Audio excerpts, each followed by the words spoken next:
What up, guys? The Bench Buddies are back with my round of 32 second round preview and picks for the Saturday games. Before we get into it, subscribe to the channel to be entered into the giveaway. We'll start with Thursday's games. I went 9-7 on Thursday's games. Good start to the day, 6-0, and then that Nevada, blown game that they lost. South Carolina didn't show up. Kentucky getting upset. Colorado State not showing up, and the McNeese State getting blown out. Those five cost me, but they got back on the board with a nightcap and almost pulled off a few upset picks at the end there, but those didn't go my way. But we'll jump into the first games. Dayton, Arizona. Surprised Dayton got here. And, I mentioned it upsetting Nevada in the second half, coming on a 22-4 run to close the game. But I think Arizona and Caleb Love here are just too much for this Dayton team. They had to use a lot of energy, and a short turnaround like this is tough to do against a very good team. That's why Arizona is favored by 9.5 here. And I think the Wildcats are going to the Sweet 16. Gonzaga, Kansas. I had both of these teams losing in the first round. Gonzaga absolutely blew McNeese State out. Kansas was blowing Samford out, but then struggled at the end to close them out. But they did, and they got here. And for that reason, I'm going with the Zags. They're playing better basketball right now.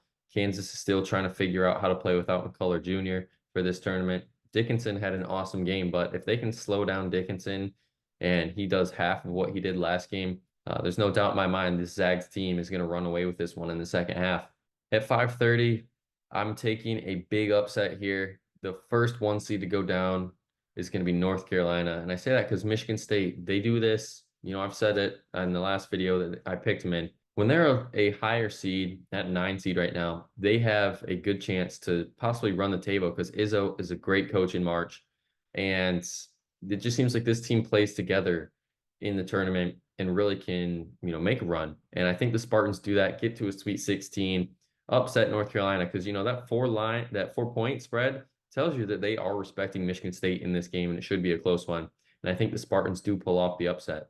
Then at 6:10, you got Washington State, Iowa State. I think Iowa State, the Cyclones, they keep it rolling here. They're on fire right now. I think they're on a 6-game winning streak after winning the Big 12, winning in the first round, taking care of business.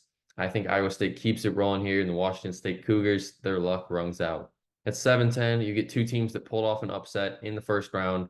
Oakland, NC State. I think NC State was more predictable than the Oakland one for sure, but Oakland really took it to Kentucky. And if they can shoot the ball from the 3-point land as well as it against Kentucky, they have a good chance to beat almost anybody. But I think NC State, they're on fire right now coming into this tournament, obviously having to win the ACC to get in and also beating Texas Tech, upsetting them.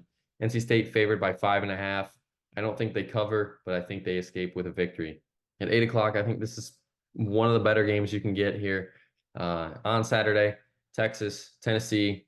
I think Rick Barnes needs to get over the hump here, gets back to the Sweet 16, really make the most of this run and the good team he has. Zakai Ziegler and Dalton Knecht. I think they're going to have more games to play after this one, and I think they're going to make a run as well. So give me the Volunteers. And I don't know, Texas, they've just been an up and down team for me this year. It just seems like the inconsistency is too much for me. And then you have Duquesne's in Illinois. I think Illinois here puts the possible Cinderella to sleep after, upsetting BYU, came down to the wire. Illinois really ran away with this one in the second half. And I think Terrence Shannon is just going to continue to dominate in March. I think Illinois wins big here.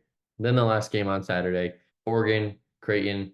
And don't be surprised if Oregon does upset Creighton here. I think Oregon has that track record of making a deep run where Creighton does not have the track record of Sweet 16 and Elite 8 berths, where Oregon does have that. And I'm still going to go with Creighton here. I think they're due for one. They have the better team on paper. I think this is another toss-up kind of game. And if Kalkbrenner gets into foul trouble early, don't be surprised if the Blue Jays are playing from behind all game and have to come back and win this one. That's going to be it for my picks on Saturday. Come back tomorrow, see my picks for all the Sunday games, and then I'll re-rank all March Madness teams that are left in the Sweet 16 and pick those games as well. But until the next time, the Bench Buddies are out.